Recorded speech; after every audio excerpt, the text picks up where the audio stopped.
not just survive, but truly thrive in this season of life, what better representation for personal relationship with Christ? He's not lost on me, I'm freezing to the bone. Well, hello friends.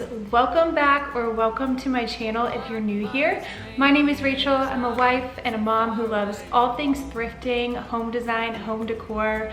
We just purchased our first ever home. It's a 1990s colonial style home here in the Carolinas. The main purpose of my channel is to show other moms or anyone who is in a new season of life that God has given you everything you need to thrive in this current season of life. Actually, let's just go ahead and talk about my new channel name, since this is only probably my fourth or fifth video. I actually did not start my channel with the name Anchor and Bloom.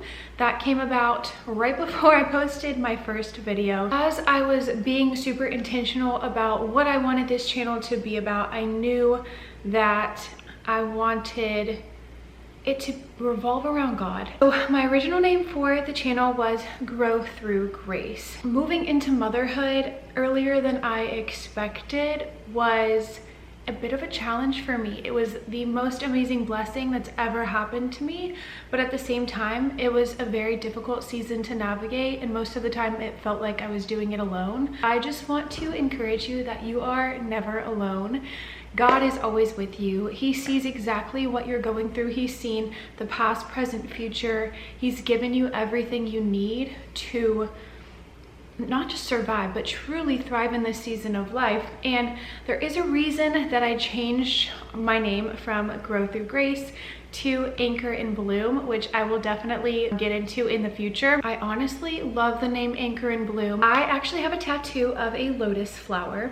And when I was in college, I was going through an extremely difficult time. My mom started bringing me lotus flower gifts, candles with lotus flowers on them, pictures, artwork with lotus flowers on them. And she told me that the lotus flower was a symbol for resilience and to keep pushing and keep going. And so ever since then, the lotus flower has had a really deep meaning to me. When I was trying to brainstorm a new name for this channel, I did a little bit of research into the lotus flower. The lotus flower blooms in mud, which is the worst, probably the worst environment for a flower to grow, right? You wouldn't think that in the swampy, muddy waters, like a beautiful flower would bloom. But the way it does that is it has to anchor its roots into the mud so that it's not swayed back and forth. There's no ground for it to anchor itself in. Mud moves. It has to anchor its roots so it's not swayed back and forth. And from that anchor, the flower starts to receive nutrients from above, and eventually it begins to bloom above the surface. When I think of that, I just think, what better representation for your relationship, your personal relationship with Christ than a lotus flower? We typically find ourselves closer to God when we are in those really difficult seasons, those murky waters, that thick mud that we feel like we're just dragging ourselves through.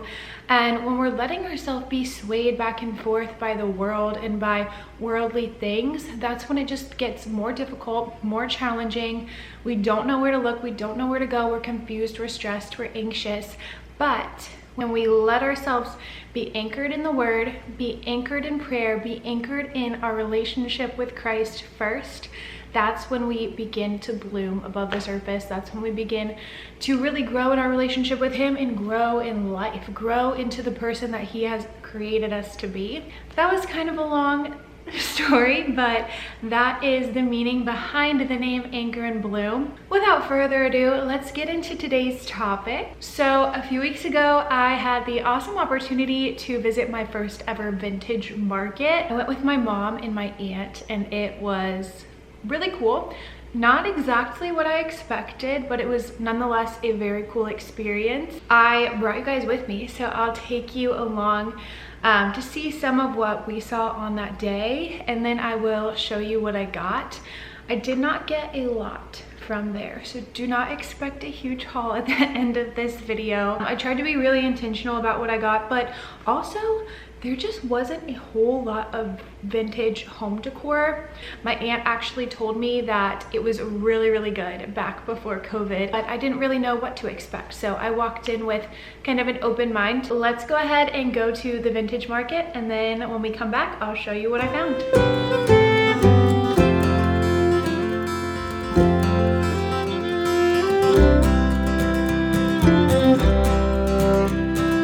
24-hour gas station's been closed.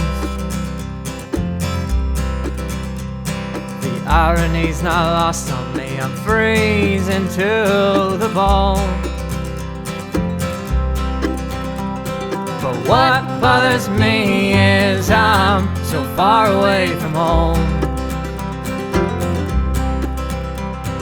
What bothers me is I'm so far away from home, home, home, home. A little more gas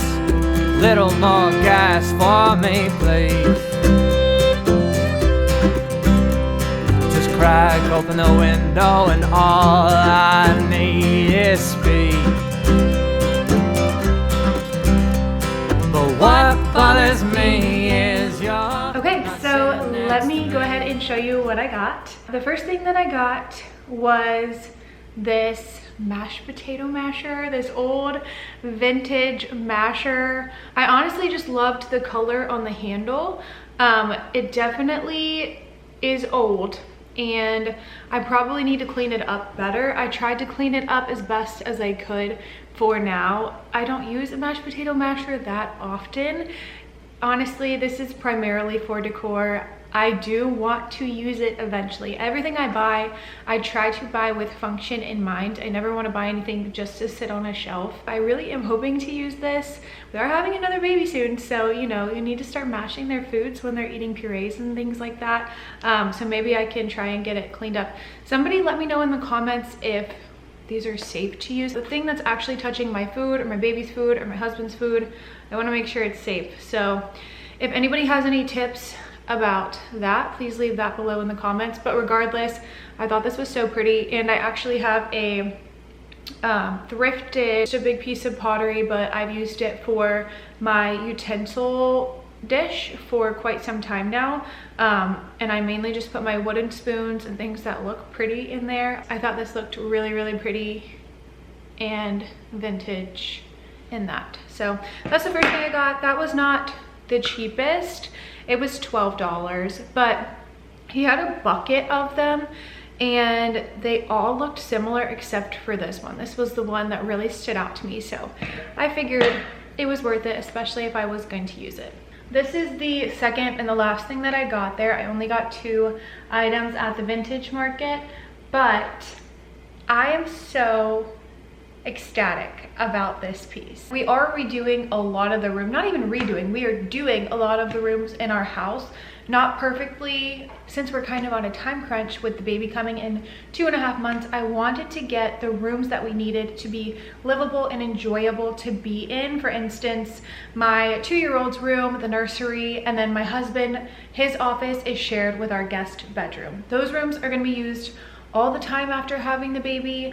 But at the same time, I have all these creative visions and ideas for molding, wallpaper, DIY projects, all that sort of stuff that I really need to put on hold for now to prioritize getting the rooms functionable and just cozy. I knew that I wanted his office slash the guest room to be a little bit more moody than the rest of the house. I want my house to feel cohesive, especially our kitchen, living, dining, foyer area, because they all kind of seamlessly blend together. But I feel like it's so fun when you have a kid's bedroom, a nursery, a playroom, an office, a guest room, bathroom, those types of things, to really get creative and just be a little bit more wild and outside of your comfort zone. For his office, I wanted to go a little bit darker. If you've seen our deer mount above the fireplace, that is my husband's. He's a hunter.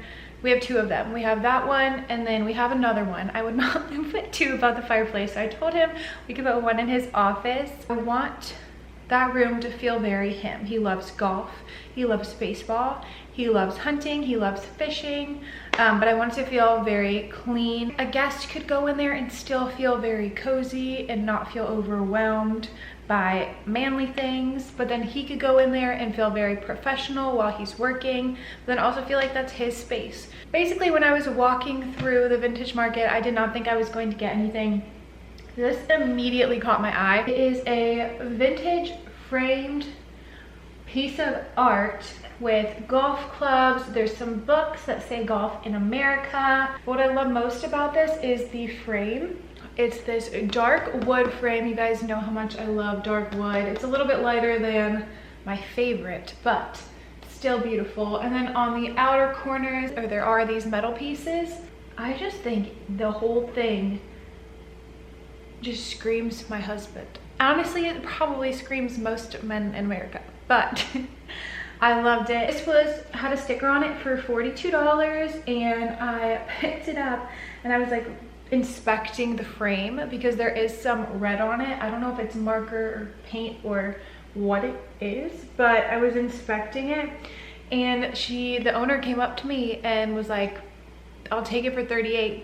I was not even thinking about haggling at all. I was just seeing if the frame was in good condition, but my instincts told me to ask for $35. So I got it for $8 cheaper than it was without even meaning to, and I'm not mad about it. All right, you guys, so that is everything that I got at the vintage market.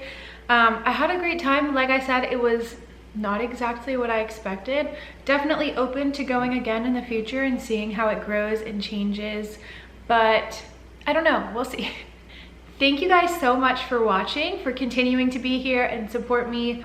My page only grows because of you. It's so new and so small. So leaving a comment, liking, subscribing, turning on the notifications, all of that helps to push my channel out to more women like you who can be motivated and encouraged by my channel.